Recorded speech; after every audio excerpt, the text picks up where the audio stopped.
आकाश उन्होंने अपने भतीजे को, भतीजे ने क्या किया, क्या कंट्रीब्यूशन है उसका बीएसपी में, बताइएगा आप। उसके भतीजे का क्या कंट्रीब्यूशन है? हम लोग कार्यकर्ता थे, हमने चंदा दिया, हमने उस पार्टी को खड़ा किया। आकाश ने क्या? वो आदमी 5 स्टार कल्चर में पैदा हुआ है, उसको एक छप्पर की कल्चर का क्या पता? अगर उन्हें ये डर है कि मुझे इसके इनकम टैक्स की रेड के थ्रू मुझे बंद कर दिया जाएगा या ईडी के थ्रू मेरे को जेल में डाल दिया जाएगा, ये सबसे बड़ी उन्हें किस बात का डर है?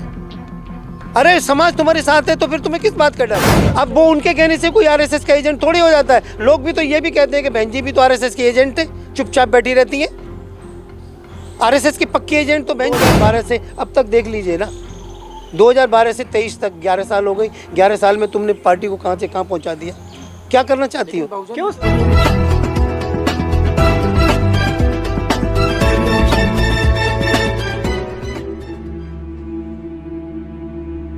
हाँ, वो खामोश है। इनको एक आर्टिफिशियल टेरर क्रिएट किया गया है, उनको डराया गया है कि मायावती के पास चंदा आया, उसने उस पैसे का कोरोना काल से पहले कोई हिसाब किताब नहीं रखा। आपको मालूम है कि 104 करोड़ एक ही दिन में उन्होंने जमा किया अपने खाते में। उनका वो हिसाब किताब देंगी, कहाँ से देंगी? उनको ये डर है कि हमको फांस न दिया जाए। आकाश उन्होंने अपने भतीजे को, अभी भतीजे ने क्या किया, क्या कंट्रीब्यूशन है उसका बीएसपी में, बताइएगा आप। उसके भतीजे का क्या कंट्रीब्यूशन है? हम लोग कार्यकर्ता थे, हमने चंदा दिया, हमने उस पार्टी को खड़ा किया। आकाश ने क्या खड़ा किया? आकाश से काबिल और लोग उस पार्टी में नहीं थे, उनको क्यों नहीं उपाध्यक्ष का पद दिया गया? नहीं सीखे बिल्कुल भी। वो लोग इंग्लैंड में जाके पढ़ा है, अमेरिका में जाकर के उसने शिक्षा ली है, वो क्या जानेगा इंडियन कल्चर के बारे में? जो भारत में रहा ही नहीं, उसको भारतीय मतभेद और विचार भेद का क्या अंतर उसे पता है? बेसिकली आप ये कहना चाह रहे हैं कि जिसकी रणनीति फटी हुई है वो क्या जाने पीर पर आई। बिल्कुल सच्चाई बात है। जिससे जो आदमी 5 स्टार कल्चर में पैदा हुआ है, उसको एक छप्पर की कल्चर का क्या पता? डिसीजन है। और बहन जी, अगर उन्हें ये डर है कि मुझे इसके इनकम टैक्स की रेड के थ्रू मुझे बंद कर दिया जाएगा या ईडी के थ्रू मेरे को जेल में डाल दिया जाएगा, ये सबसे बड़ी उनकी गलती है। अगर उन्हें एक बार जो शहीद होता है ना, लोग उसको याद करते हैं, और जो लोग डर की वजह से मरते हैं तो वो कायर ही कहलाते हैं। बहन जी ने इस समय कायर का काम किया हुआ है कि वो कभी भी सामने नहीं आती खुल करके। उन्हें किस बात का डर है? अरे समाज तुम्हारे साथ है तो फिर तुम्हें किस बात का डर है?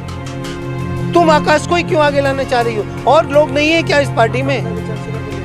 चंद्रशेखर को भी ले आती तो क्या बुरा था? चंद्रशेखर को ले आती तो क्या बुरा था? वो आकाश से ज्यादा पढ़ा है, वो काबिल है, वो एक एडवोकेट है जी। अब वो उनके कहने से कोई आरएसएस का एजेंट थोड़ी हो जाता है। लोग भी तो ये भी कहते हैं कि बहन जी भी तो आरएसएस के एजेंट थे, चुपचाप बैठी रहती हैं। आरएसएस की पक्की एजेंट तो बहन जी है। बताइए। बहुजनों के लिए तो बहुत काम किया है ना। बहुजनों के लिए काम किया है, वो कांशीराम जी के रहते हुए। जब कांशीराम जी तो बहुजन विचारधारा फल फूल रही थी, लेकिन कांशीराम जी के जाने के बाद इन्होंने बहुजन समाज पार्टी को बिल्कुल जीरो कर दिया। अब बताइएगा कहाँ थी? पूर्ण मेजोरिटी में थी ना यूपी में, वहाँ से 97 पे आई, 97 से 19 पे आई, 19 से 0 पे हो गई। अब एक इस विधायक है, बोलिए कैसे हो गया? ठीक है, कंटिन्यूस तुम 2012 से अब तक देख लीजिए ना, 2012 से 23 तक 11 साल हो गई। 11 साल में तुमने पार्टी को कहाँ से कहाँ पहुँचा दिया? क्या करना चाहती हो? क्यों सर्वजन हिताय सर्वजन सुखाय की बात कर रहे हैं? तो सर्वजन हिताय सर्वजन सुखाय 2500 साल पहले भगवान बुद्धा ने बहुजन हिताय बहुजन सुखाय का नाम दिया था। सर्वजन का क्या मतलब है? सर्वजन में तो ब्राह्मण भी आते हैं। तो ब्राह्मण तो हमेशा से अमीर रहा है, 3% उसने हमेशा माल चाटा है। वो को गरीब हो ही नहीं सकता था ब्राह्मण तो। और उन लोगों को 10% देने के लिए 2 दिन का फैसला किया गया है आरक्षण देने के लिए। जिन ब्राह्मणों ने 2007 में सत्ता तक पहुंचा, उन्हें छोड़ दें। उन्हें कहाँ छोड़ दें? उन्होंने ब्लैकमेल करना शुरू कर दिया। पार्टी को डुबोने के लिए तो ब्राह्मण ही थे, ब्राह्मण ही जिम्मेदार है उनको डुबोने के लिए। तो मायावती फिर से एक्टिव हुई हैं क्योंकि कई मुस्लिम चेहरे सामने आए हैं, पार्टी में लाया है उन्होंने। देखिए ऐसा है, जो भी चेहरे सामने आए उन्होंने उन्हीं को किक आउट किया। देखिए मिस्टर ये जो अपना दल के थे पटेल, सोनेलाल पटेल, उनको बाहर निकाला गया है ना। स्वामी प्रसाद मौर्य इनको बाहर निकाला गया। राज आर के वो थे वर्मा, उनको बाहर निकाला गया। और ऐसी बहुत सारी हस्तियां हैं जिनको लात मार के बाहर निकाला गया। क्यों निकाला गया? नसीमुद्दीन सिद्दीकी को बाहर निकाला गया। क्या ये लोग बेकार थे? इन्होंने पार्टी को यहाँ खड़ा किया था इतना ऊंचा ला करके।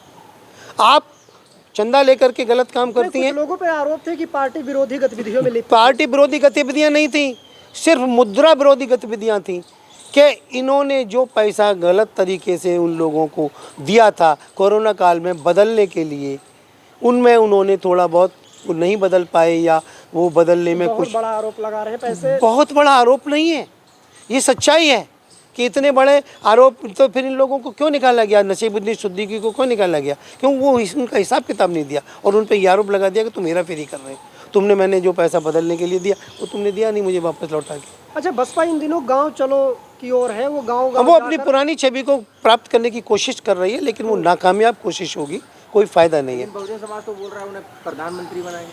वो प्रधानमंत्री कभी भी नहीं बन सकती थी। क्या एक उससे एमपी से या एक विधायक से क्या वो एमपी वो बन सकती हैं? प्रधानमंत्री बन सकती हैं क्या? प्रधानमंत्री के लिए बहुमत, संसद में बहुमत चाहिए, और बहुमत अपना या अलायंस किसी का भी अलायंस किसी से कर रही हो, उनका बहुजन चाहिए। नहीं, मैं बहुजन विरोधी नहीं हूँ, मैं बहुजन समाज से पैदा हूँ, मैं पैदाइश ही बहुजन समाज से हूँ। मेरे दादे परदादों ने इस पार्टी को बनाया था जिसमें बहन जी अपने आप को सर्वे सर्वा कहती हैं, लेकिन तब बनाया था जब कांसीराम जी इसके सर्वे सर्वा थे। हमने बहन जी के लिए वोट नहीं किया, बहन जी को पार्टी का वो नहीं बनाया। हमने तो कांसीराम जी को वो जो त्याग था उसके ऊपर हमने तो पार्टी में काम किया था जीवन भर, हमने उसके लिए मरे थे हम लोग। आपने सुना नहीं है पार्लियामेंट में कितनी बार सुना है बहन जी को? बहन जी को कितनी बार सुना है? बहन जी कभी भी अपने कमरे में बैठती हैं तो एक एक कुर्सी रखती हैं, अपना उस पर आसन पे बैठती हैं, लोगों को नीचे बैठाती हैं। क्यों? ऐसा क्यों? बहुजनों के लिए उन्होंने इस्तीफा दे दिया था आपको। बहुजनों के लिए इस्तीफा इसलिए नहीं दिया था, बहुजनों के लिए इस्तीफा इसलिए दिया था कि खुद वो सहन नहीं कर पा रही थी उस चीज़ को, खुद काबिल नहीं हो पा रही थी, दिख नहीं पा रही थी अपनी बात कहने के लिए, इसीलिए वो घबरा के दिया कि मैं बोल ही नहीं पा रही हूँ तो मैं क्या करूँगी, बाढ़ में जानूँ, जिम्मेदारी से मुक्त नहीं। फिर दलित कहाँ जाएगा? दलित कहाँ जाएगा? दलित के लिए बहुत सारी पार्टियां हैं जिसमें दलितों को सम्मान दिया जा रहा है अब वापस लौट करके। बीजेपी दे तो रही सम्मान ना। बीजेपी सम्मान नहीं दे रही है, बीजेपी तो धोखा दे रही है आपको, सम्मान नहीं दे रही है। पैर धो रही है। हाँ, बीजेपी आपको धोखा दे करके आपको अपनी तरफ खींच रही है। ये पैर धो रहे हैं मोदी जी। नहीं धो रहे हैं, वो ब्राह्मण थे जिनके पैर धोए गए, वो ब्राह्मण थे, इनके नाम बदल करके दलितों के नाम रख के उनको किया गया, और हाईलाइट मीडिया ने ये किया कि ये दलित थे।